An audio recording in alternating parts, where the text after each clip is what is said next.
俺は趣味でヒーローをやってるもんだ。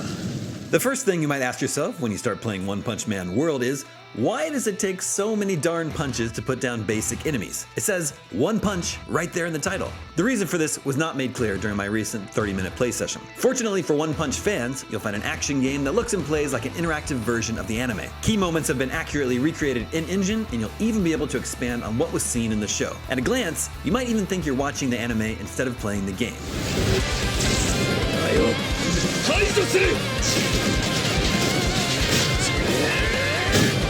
My time in One Punch Man World began with a scene of our hero, Saitama, being rudely awakened from deep sleep in his own bed by subterranean monsters emerging from underground and causing havoc in the streets. This is a beat 'em up.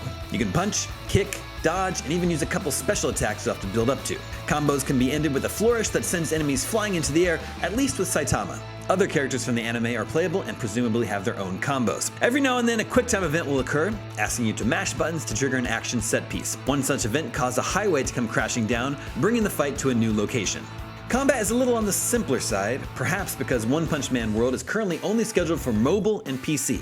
No consoles, unfortunately. If it's going to work on a phone screen, the controls can't be that intricate. My playtime was with mouse and keyboard on PC, and clicking the left mouse button at enemies did the job for the most part. While the amount of punches it takes to defeat enemies remains a quandary, I do appreciate the juicy explosions of blood that occur when the requisite number of punches is achieved. These enemies are like big water balloons filled with viscera. The fight eventually left the surrounding city blocks in smoldering ruin, at which point the gigantic leader of the Mole People, the Subterranean King, emerged. He has 4 arms and wields 4 laser swords, and definitely took more focus to bring down than his children. His words.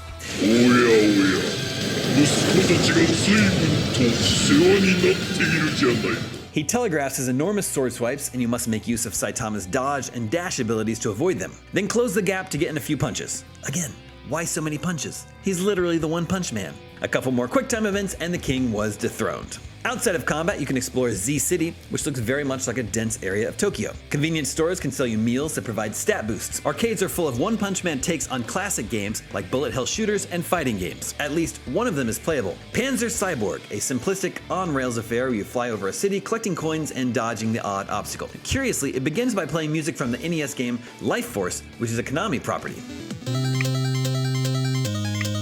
I have to imagine it's being used as a placeholder for some 8-bit sounding original tune. Around town, you can take on side quests and talk to other characters, who might even provide a different point of view of the events of the show.